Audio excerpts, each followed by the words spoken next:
Langsung dia ngomong, padahal siap.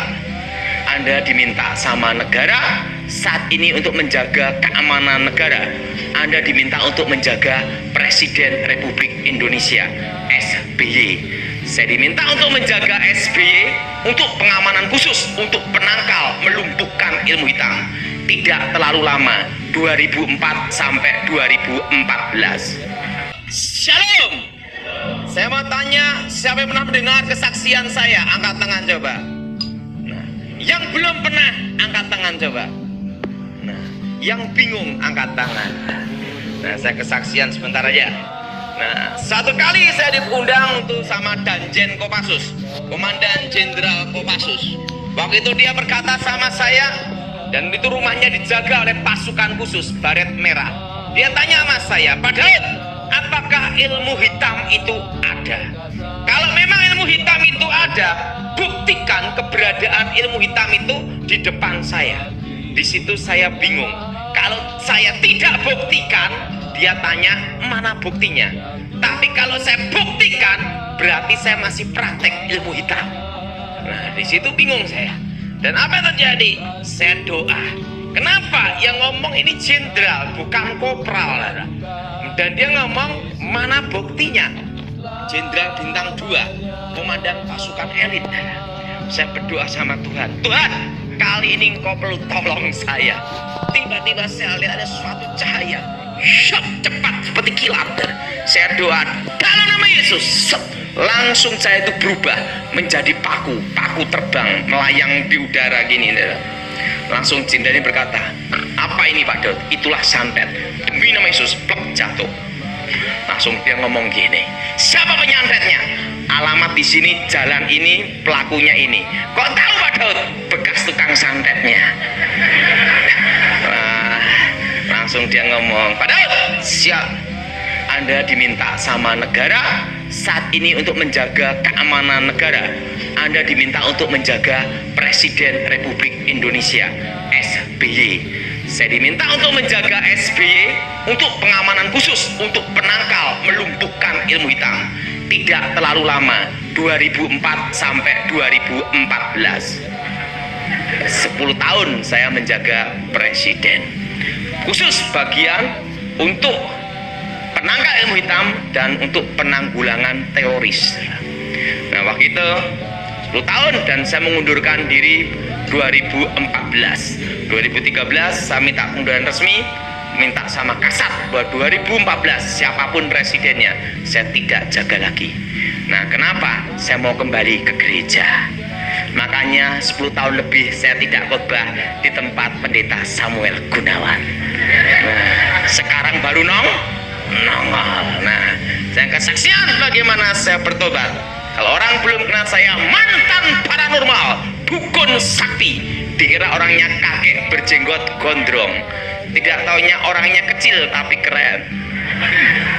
Nah, saya orang Blasteran, papa saya orang Chinese, mama saya ibunya Jawa, ayahnya Cina. Jadi saya 75% Chinese, 25% Jawa. Dari keluarga Jawa inilah mama punya ibu, yaitu nenek saya. Nenek ini punya ibu lagi, yaitu kakek nenek buyut. Keluarga dari kakek nenek buyut inilah kakek nenek guru saya. Kakek saya terkenal dengan tokoh aliran putih Sapuangin, terkenal dengan ilmu saipi angin pindah tempat, dan terkenal dengan ilmu kebal, aji lembu sekilan, tembak sejengkal, dan terkenal dengan ilmu panglemunan, ilmu menghilang. Dan kakek saya dulu dari peta pembela tanah air, dan dia dulu dari peta jadi Heho, pasukan Jepang.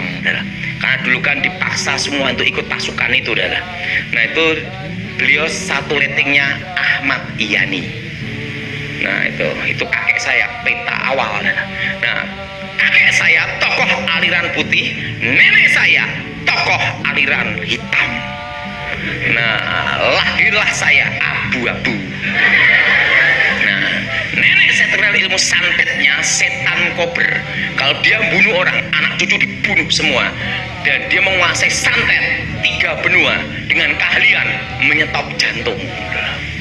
Nah, kakek nenek buyut saya mengalami susah mati kalau ilmunya tidak diturunkan. Dan yang bisa menurunkan ilmunya adalah seseorang yang memiliki hari kelahiran weton stupaing dalam angka Jawa 99. Nah, di antara 5 bersaudara laki semua, Pandawa 5, saya anak nomor 2, lahir di weton Keramat. Karena itulah sejak usia 9 tahun dididik dan dilatih untuk menjadi seorang dukun. Dan waktu itu saya masih ingat guru saya ngomong sama saya gini, untuk menjadi yang terkuat harus menjadi yang paling menderita. Apa yang paling kamu takutin dalam hidup ini? Saya hanya takut satu aja, lapar. Betul? Betul? Betul? Siapa yang setuju? Angkat tangan. Langsung guru saya ngomong, kamu takut lapar. Apa yang kamu takuti itulah, jadilah yang ditakuti itu. Langsung dia bawa 1 pisau sama 1 botol air, dibawa ke hutan. Jep, langsung. 1 bulan ketemu saya, kamu hidup atau mati ya. Kamu takut lapar, sekarang benar-benar. Nah, di dalam hutan itulah saya bertahan. Hanya 1 botol air dan 1 pisau, maka saya bisa makan kucing, ular, kadal, kodok, semua sikat. Yang tidak saya sikat hanya kaki meja. Wah, di situ saya bertahan. Makanya saya tidur dulu pakai pisau senjata dalam. Nah, disitulah saya dilatih awal pertama. Ingat, kamu takut sama setan dan jadilah setan itu. Wah, itu motonya seperti itu. Kalau yang menghalangi kamu dewa, tebaslah dewa, bilang gitu. Di situ saya diajar bagaimana kekuatan itu. Nah, sekarang setelah kamu punya mental, baru belajar ilmu gaib. Jadi kalau orang nggak punya mental belajar ilmu gaib, jadi sarno, sarape keno. Jadi mental dulu dikuatin dulu. Nah, pertama kali saya belajar adalah ajit tapak banyu, ilmu mengambang di atas air. Gara-gara punya ilmu itu, sampai sekarang tidak bisa renang.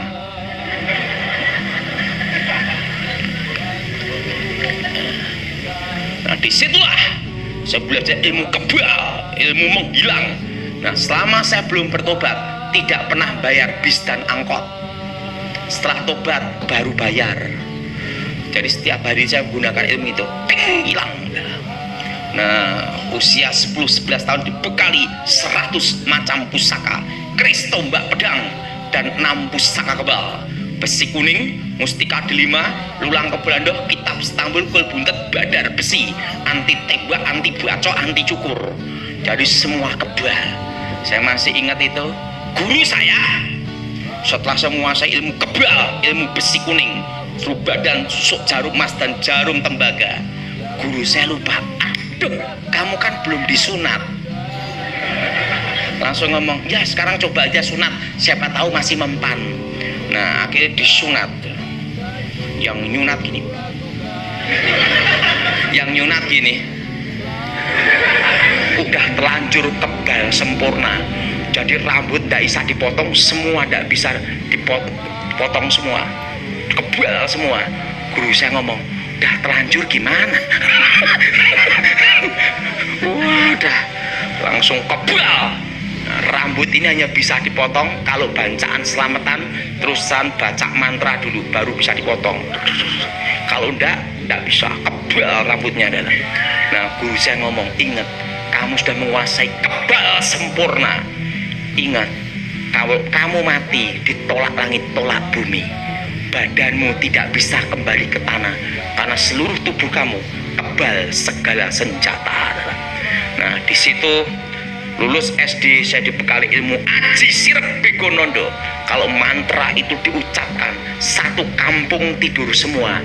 Ilmu untuk ngerampok. Nah, kalau zaman dulu untuk perang, sirep itu guru saya.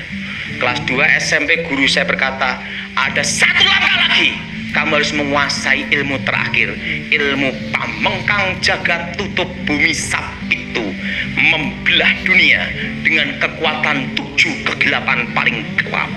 Tapi ilmu yang memiliki rahasia, seumur hidup kamu tidak boleh menikah dan berhubungan dengan wanita. Harus jadi perjaka ting-ting, bukan tong-tong. Iki yang susah. Kamu harus hidup dalam mati, mati dalam kehidupan, mati akan cinta, mati akan nafsu, mati keinginan, dan puncak tertinggi dalam semua kekuatan gaib adalah hidup dalam kematian. Nah, setelah saya menguasai ilmu itu, guru saya berkata, dengan menguasai ilmu terakhir, sudah waktunya kita berpisah. Sebelum aku mati, aku tahu rahasia takdir. Nanti kira-kira usia 18 tahun, kamu akan melihat suatu cahaya terang. Dan usia 19 tahun, kamu akan ketemu seorang raja yang datang dan muncul dari timur. Dan kalau kamu ketemu dia, itulah jalan terang. Kira-kira umur berapa guru? 17-18, kira-kira itu. Kamu melihat cahaya itu.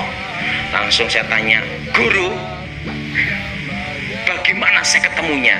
Sang takdir menuntun jalan takdir kamu. Kira-kira usia 18 tahun, kamu lihat terang.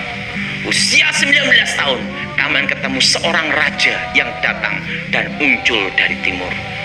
Waktu aku hidup tidak pernah bikin susah anak cucu. Demikian nanti waktu aku mati. Aku mati kira-kira jam 2:30. Sebelum aku mati, tak tinggali rezeki. Besok nomor buntut SDSB, Rebu malam Kemis, keluar nomornya 50. Kamu belikan ini uang untuk beli peti matiku. Jadi peti mati bayar sendiri ya. Langsung gini, Tony, ya guru, ingat, waktu aku masih muda seperti kamu, aku ingin ada di atas. Dan pada waktu di atas, tidak ada kawan dan tidak ada lawan. Dan guru saya memang sampai matinya tidak tertandingi. Dan dia itu umur 100 tahun, itu masih saya ngelatih bela diri setiap hari 6 jam. Dan sekali tendang, pohon pisang ambruk. Dan dia 3 meter. Gitulah. Itu masih latihan. Seperti aku muda, demikian saat ini. Gitu. Waktu aku muda, aku seperti kamu, ingin ada di atas. Dan aku latihan, skill, kemampuan, instingku sama. Sampai aku ada di atas. Dan ingat, pada waktu kamu di atas, ingat wasiatku. Kamu harus hidup seperti di bawah. Skill kamu, latihan kamu, insting kamu, dan kemampuan kamu sama seperti waktu di bawah. Waktu di atas, kalau kamu berubah, kamu hancur. Gitu. Jadi kamu punya kemampuan, skill, kemampuan, insting kayak di bawah. Aku akan mati. Kumpulkan seluruh keluarga. Langsung keluarga dikumpulin semua, langsung dia gini. Meninggal tanpa sakit, dah meninggal, langsung meninggal. Setelah guru saya meninggal, saya kehilangan arah. Usia masih remaja, dibekali kekuatan sehebat itu. Katanya ada dukun sakti, saya datengin. Itunya, ting, ilmu menghilang. Dukunnya bingung, menghilang di mana anak ini? Malah dukunnya jadi murid saya. Saya kalahkan dukun-dukun berbagai aliran. Bertarung terus setiap hari, bertarung terus, karena ilmu itu kan panas, mau nyoba terus untuk menjadi kayak guru saya, legenda, tak terkalahkan. Saya kalahkan lawan-lawan. Mendekati usia 18 tahun, diajak kakak saya, Tan, ada KKR-nya Gilbert, lumayan dong, ceweknya sip-sip.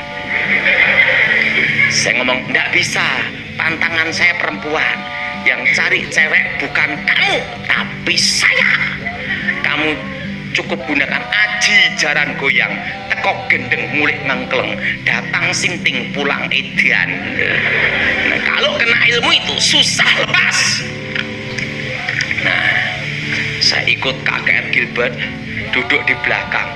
Tiba-tiba Gilbert berkhotbah, orang Kristen tidak bisa disantet, tidak bisa dimantrai.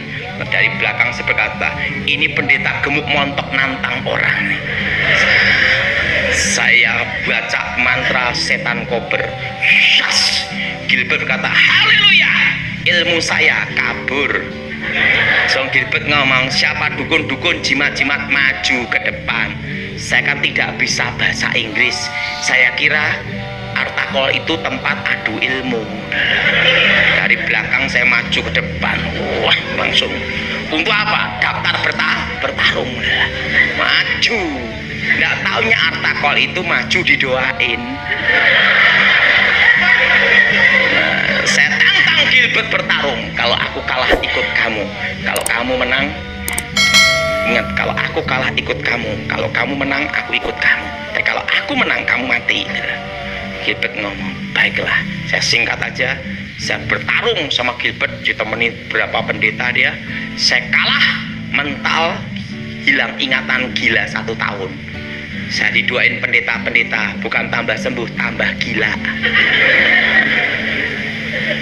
Nah, tepat 1 tahun, tiba-tiba terdengar suara, akulah Alfa, akulah Omega, akulah yang awal, akulah yang akhir. Aku telah mati bangkit hidup kembali. Akulah aku, YHWH, Yahweh. Jadi pada waktu saya mendengar nama Allah adalah Yahweh, wajahnya melebihi cahaya matahari, sinar pelangi. Akulah Alfa, akulah Omega, aku adalah aku, akulah aku, YHWH, Yesua HaMasiah. Saya ketemu Yesus sendiri tahun 93. Nggak bisa lihat wajahnya, hanya jubahnya dan lubang pakunya ada di sini. Coba semua pegang bagian sini. Bukan di sini. Kalau di sini dipaku robek, maka bagian sini, maka di sana, inilah. Saya ketemu Yesus sendiri tahun 93. Dan dia langsung ketemu saya, tumpang tangan, langsung gini, hilang. Disitulah saya bertobat, sembuh dari hilang ingatan. Saya ketemu Gilbert, disuruh sekolah Alkitab. Saya sekolah Alkitab di Inteos, murid pendeta Pontas Pardede, lulus tahun 96, ranking 4. Tepuk tangan dulu. Karena muridnya tinggal 4.